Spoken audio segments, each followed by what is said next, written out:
Hello, I'm Amy Harris, the Instruction and Assessment Librarian here at the Cannon Memorial Library, and I'm very sorry that I cannot be in class with you today to present this live, but I wanted to make sure that you had the information that the other classes have received and that you know how to contact me if and when you have questions after this session. So the first thing that we're going to talk about are our learning objectives. So we do want to talk about what librarians do because most people have no idea what librarians do. We're going to talk about what peer-reviewed articles are because you will be hearing about those through all 4 years at St. Leo, so it's a reoccurring thing for every class, not just this one. We'll talk about how to find peer-reviewed articles quickly, easily, and we'll talk about citing using MLA or APA. So, what do librarians do? This is always a fun question because nobody knows. So think in your mind what you think about when you think about librarians. Now, usually, at least what I've seen in the other classes, is that students tend to think that librarians take care of books, and then maybe they do other things, but nobody's really sure what those things are. So let me clarify that for you. While we do have print resources, and when I say print, I mean that they are in paper physically, like a book or a magazine. We do have those. However, here at St. Leo, the library probably has 75% of its content electronically. The reason for that is so that you can access it anytime, anywhere from your computer. So it makes things much more flexible for you while still getting the academic resources that you need. So they're at that scholarly level. The librarians do know MLA and APA citation style. So if you have questions about how to cite a certain source in those styles, or you just need somebody to look it over and see if you're on the right track, please feel free to contact us about that, especially me. I work with APA a lot, so I can definitely help you with that. The other thing that's great about asking for help from the St. Leo librarians is that we know something about every program that's here at St. Leo. We know the professors, we know the assignments. So when we have some of those tricky assignments out there, we already have experience with that. The other thing is that librarians never see any question as stupid.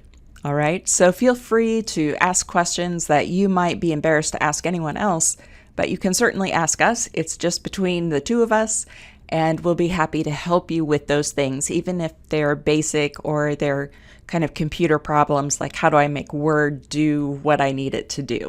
All right, so we're here for that. Remember that. So what is a peer-reviewed journal?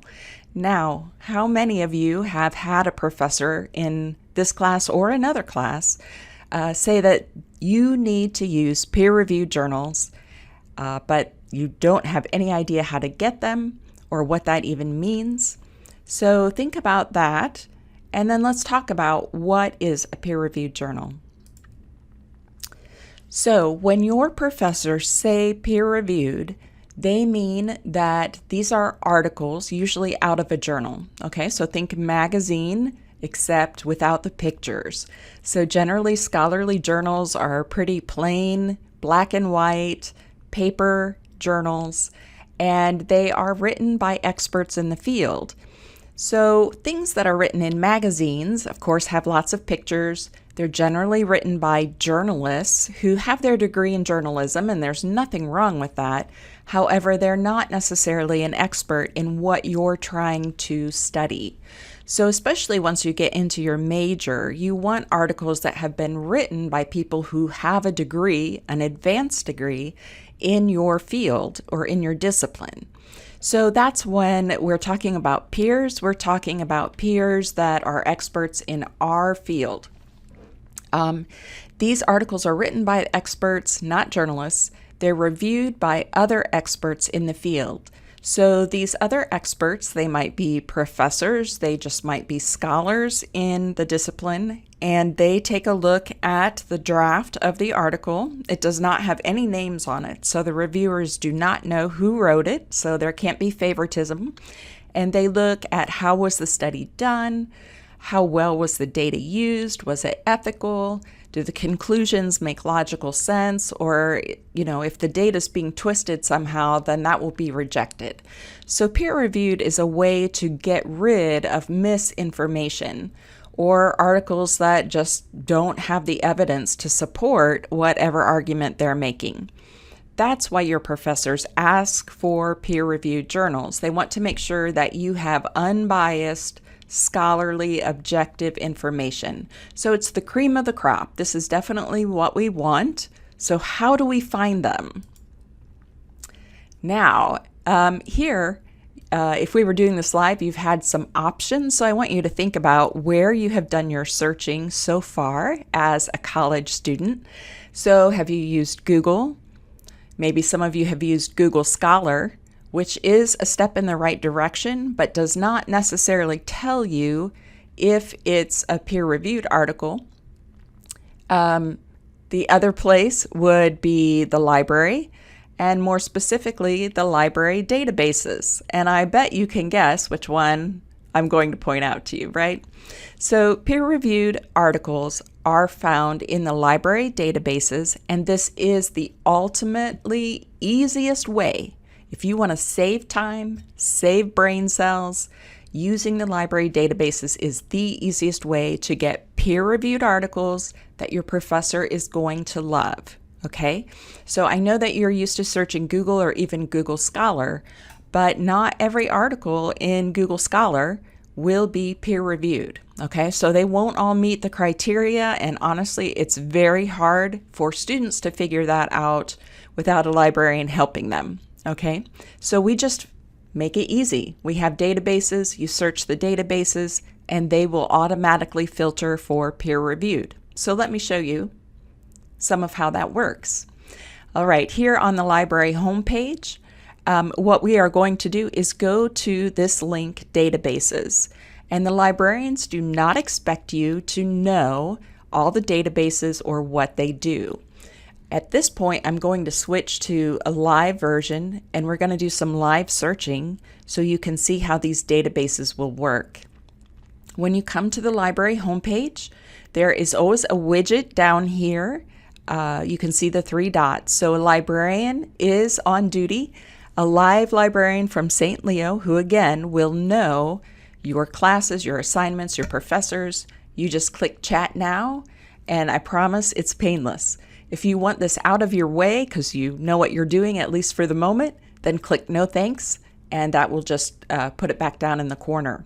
Now, you may be tempted to look here, and there's nothing wrong with that other than it won't easily let you look for peer-reviewed, and it also will not search all of the articles that we have. So when we go to databases, again, we're getting that cream of the crop. We are going to look at we're going to look at 2 databases that are going to help you write the best papers. So one of the things that your professor and I have discussed is the idea of being able to put things in context. So usually, and this is true even for me, is that we tend to forget about all the history that happened before we were born, right? It's kind of like the world just ended. There was nothing before us, but that's really not true. And especially with the topics that you will be doing for academic studies, it's always important to know what is the background. And this also gives you a way to write about a subject you know nothing about. The purpose of college is to learn new things, right?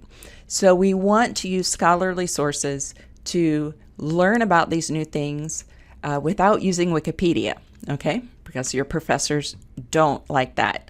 CQ Researcher acts somewhat like Wikipedia, but it is a scholarly source. It is not peer-reviewed, okay? Let me make that very clear. It's not peer-reviewed, but it is scholarly, which means that it is backed up with facts. They are trying to be objective. It just has not gone through the peer review process.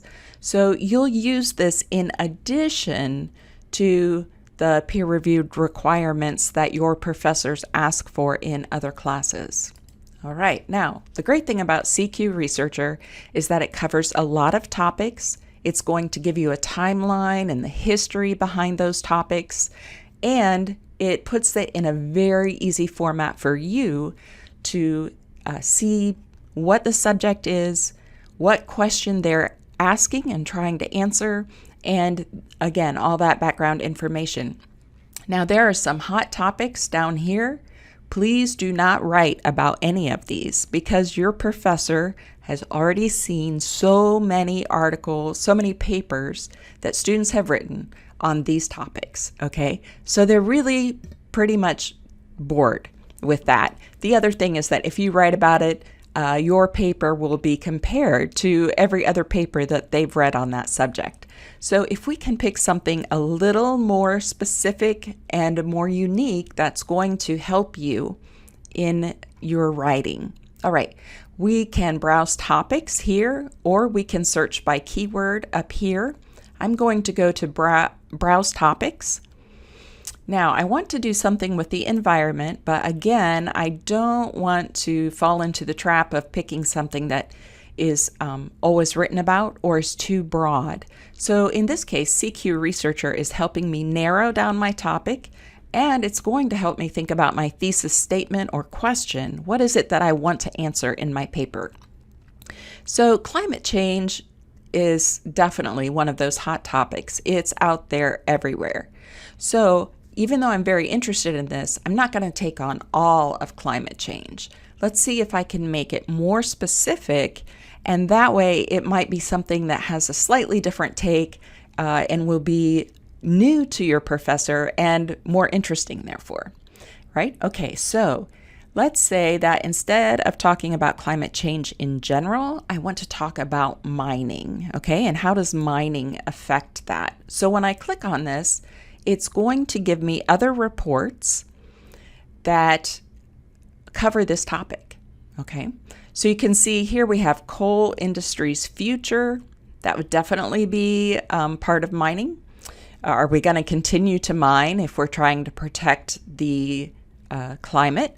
Mine safety, coal mining safety. So are we keeping people safe? Strip mining, which is a very destructive way of mining. So that might not be something that we want to do. Let's go up here and we'll take a look at coal industry's future. Now you'll see with this report that it's going to break it into different sections for you, which is wonderful because then you can just hop to the section that's going to help you the most. So obviously you want to read the introduction. You may have grown up around coal mining, you may not. Whether you have or not, then you need to look at, okay, what's the overview? What are the things that academics are looking at when they're thinking about the future? Notice that we have a question here. If the menus will get out of the way. Should all coal-fired power plants be closed? Okay, that's a really good question that we could use as a thesis statement or a thesis question. Now, you want to think carefully about that, okay, because we are not going to just copy and paste whatever is here and write our paper with that. That is not the point. But that does give us something to think about. So you, after reading all your information, you may want to think about, well, which side of this am I on? Do I think that they should be closed? Do I think that we should keep them open? And what are the facts that are going to support the conclusion I come to, right? So we read the introduction, get a feel for that. The overview, this is going to cover what the main issues are, and you need to know those main issues before you can make any kind of argument or discussion. And I'm hesitant to use the word argument because it's really a discussion on paper about the points, right?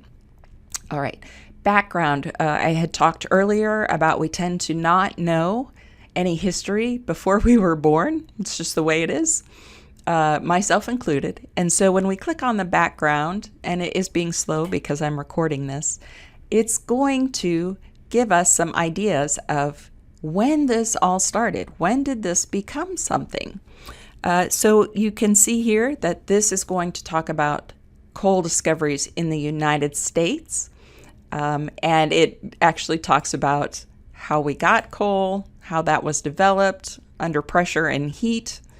It's going to show you some of the first articles that were written about this and how it started the Industrial Revolution. How did it support that?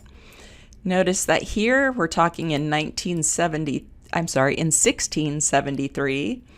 We have a French explorer.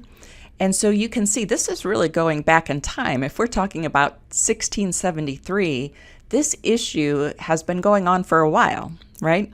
So we want to keep that in mind. So look at the history, the background, and then take a look at the current situation. The current situation is going to address what really is the issue right now and as it relates to climate change and the environment. Obviously, they probably weren't thinking about that in the 1600s, but now that we are in 2022, we have some different thoughts about that, don't we? Okay, I need the menu to get out of the way. Okay, well, it's not going to do that, but here we go. So the current situation is that regulations are being challenged. There's controversy. You'll see there. Then bankruptcies and cleanup. We've had obviously problems with this spilling over into the environment, and how do we fix that? And then there are sources under here that you can click on and read more about it. Just remember, these generally are not peer-reviewed, but they are easy to read. So if you wanted some more information to add to your peer-reviewed, that would be fine. The pro and con, this is what I think helps students kind of see how they can write a discussion and what kind of questions can they use. So we've been talking about this question about should these plants be closed, but here's a slightly different question.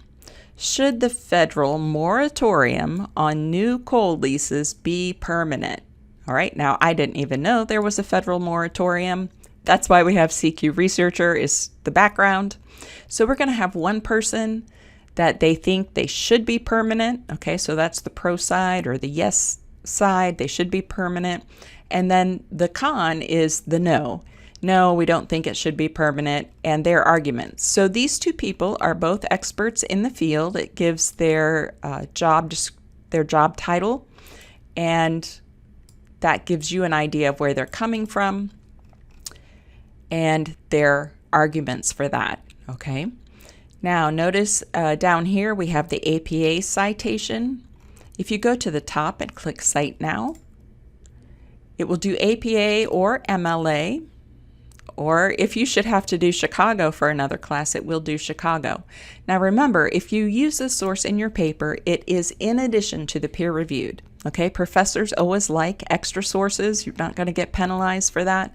It's just that you still have to have the correct number of peer-reviewed articles to write your paper. Okay, we want to make sure that we fulfill those requirements. All right, now let's go back to the databases, because now after we've done this background research, we kind of know what we're looking for.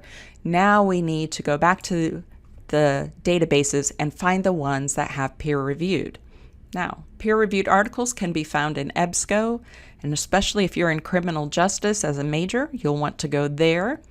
I'm going to show you ProQuest, just because it's different. Most students automatically go to EBSCO because it's higher up in the alphabet, so I'm going to go down, and we're going to do a search here in ProQuest. So again, we're going to do mining and environmental change.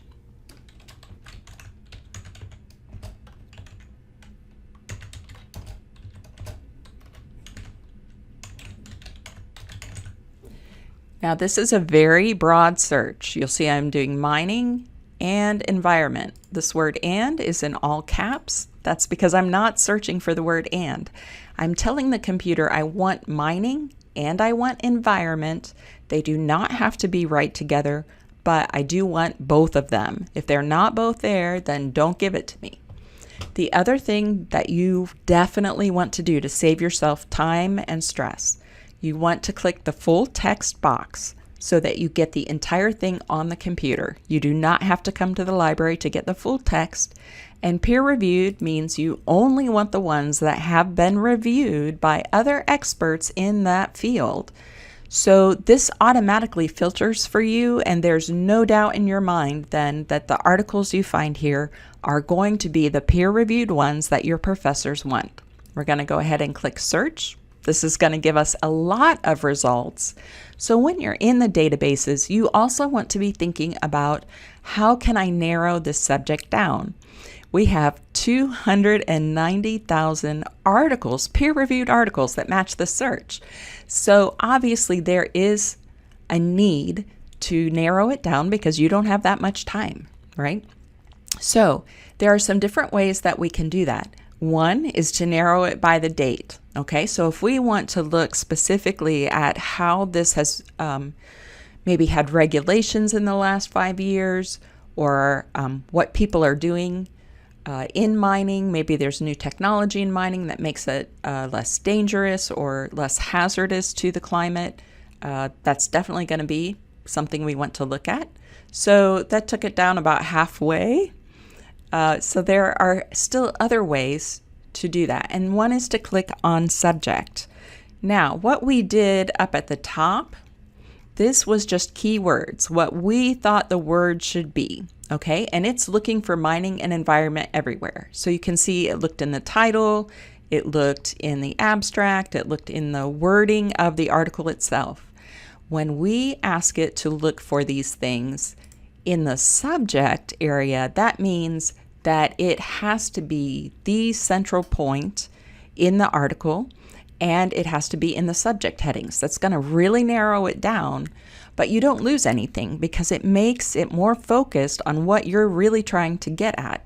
So we can click on climate change to include that as a subject heading. You'll notice that's going to take it down to 9,000. That's a huge drop. Still too many for us, but it's a huge drop. And then we can also look at sustainable development. Can we develop coal mining and sustain it without crashing the environment? All right, so I'm going to add those two things. You can see there are lots of other things we can go to. We're going to apply that. And we're down to 15,000. All right, so it's better. We're going to take a look at, let's see.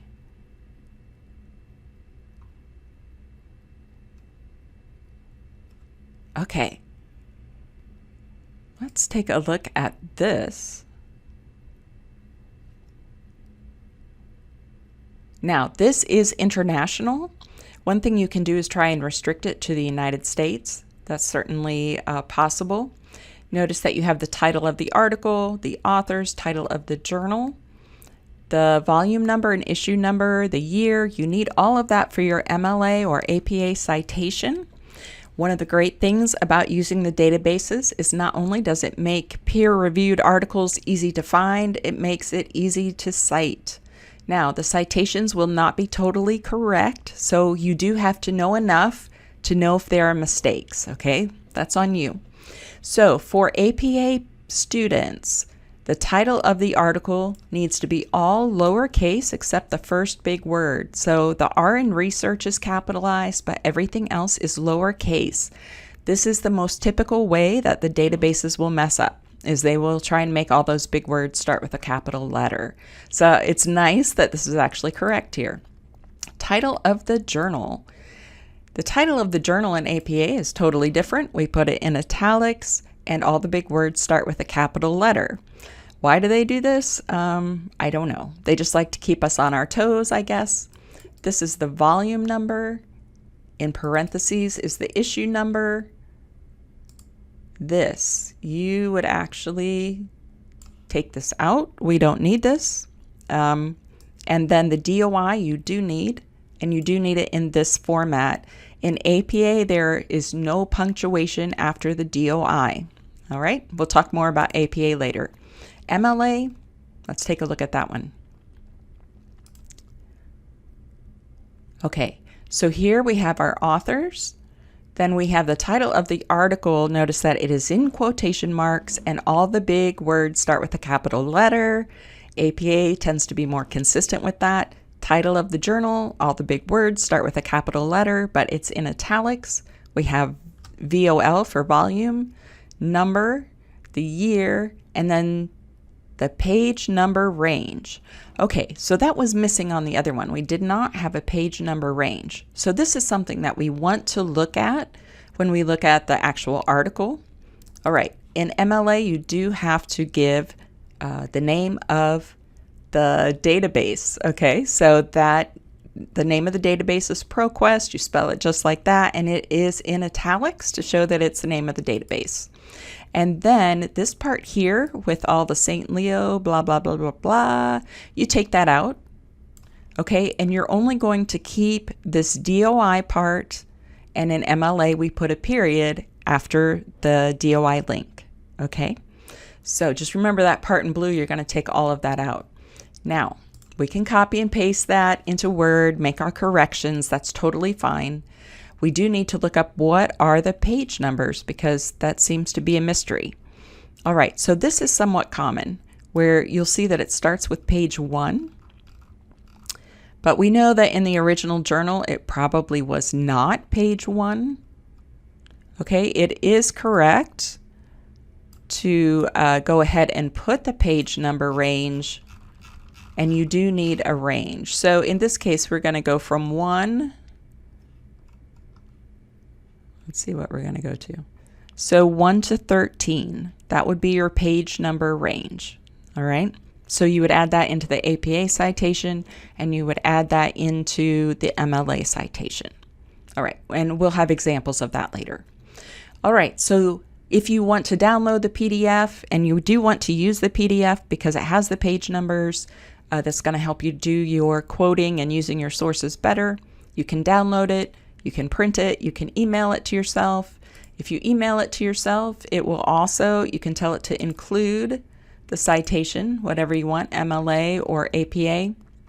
Put in your email address, your name, a little message to yourself, maybe why you thought this was interesting, and then click continue and it will email it to you. All right, that's how we search databases. I know that was really quick, but we want to get on to how do we do MLA, APA, and correct writing. And the library has lots of help for you in this area as well. Okay, if you're doing MLA, I'm sure that you do not have the manual, all right? Every time I poll classes, almost nobody has it. We do have an MLA handout, so this is very brief. It's not going to cover every source that you could possibly use, but it's going to cover the main ones. And we do have an MLA template that's already set up in Word. So you would download this, then open it up to start your paper.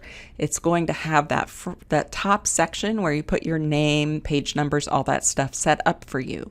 You can also look at sample papers and see what a student paper should look like and see if your paper looks like that. Then for APA, and probably 75% of the campus uses APA. Just there are more majors in the behavioral and social sciences. So you'll see, again, we have that sample paper, we have the template, and there is a wonderful video that will cure insomnia. Okay, I'm here talking about APA 7 for way too long, 17 minutes. That's all it will take for you to go to sleep and have a good night's rest. Seriously, do print out the handouts. Take a look at those papers, get the template, because in APA you do have to make the title page and that's already done for you, the double line spacing, etc. Should you ever be asked to do something else besides MLA or APA, we do have one that's all citation styles. It does not have as much detail as the other ones because they're not used as much, and it does not have templates for those other ones. But this is where you can definitely hop online and ask a librarian, hey, what template should I use if I'm going to do this particular style? And we can help you adjust the templates that we already have. All right, back to the library homepage, one more thing to show you is Zotero. And what I will say about this is a program that is even better than the online citation generators that you use, and I know you use them. But Zotero is a free program that you download onto your computer. It does, basically it works with the databases. So we will use the icon that will be up here to grab a database article. It will automatically copy all the citation information so you don't have to type that in. It does have a note-taking system, so when you read the articles you can actually highlight, you can make notes, etc. And those notes will show up in the system. This video shows you how to download the program. This video shows you what settings need to be changed, so you'd watch the first video on your phone and do it on your computer. Then watch the second one, change the settings on your computer, and then book an appointment with me. Okay, so the Zotero guide is the best way to get a hold of me. You can email me or book an appointment with me. I'll be honest, I don't answer my phone very well because I'm usually out of the office. So don't try and call me. Just email me, I'll see it faster. But I want to make sure that this program works for you because it grabs all that stuff out of the databases, allows you to take notes, and then it works inside Word to do your in-text citations. So that's author, year, page number, and it does the references page or the works cited page for you. I mean, who doesn't want that? Now again, it may make mistakes if the database does not give it the information in the correct format. So with APA, you have to make sure that the title of the article is all lowercase, but you change it once in Zotero and then it is done. All right. So that's what I have to say about Zotero. Please get it now. I know you're just starting at the university, and if you will learn it now, it will save you so much time every semester for every research project you have to do. It's going to make your life easier. Also make sure that you get Office 365 if you haven't already. That's also free. That's through the university. Zotero is just free out there for everybody. So if you're going on to grad school and stuff like that, you can continue to use it for grad school. All right. I think that's all that I have for you. I want you to please feel free to come onto the chat and ask questions. Remember, there is no stupid question, and librarians, this is our first priority, is to help you. So we want to help you. We are going to drop everything else we are doing in order to make sure that you get the answers you need. All right? So please contact us and let us know how we can help you. I hope this video has been helpful. Now you know how to get help from a variety of people here in the library, and I really think this is going to help with your research project here in English 110.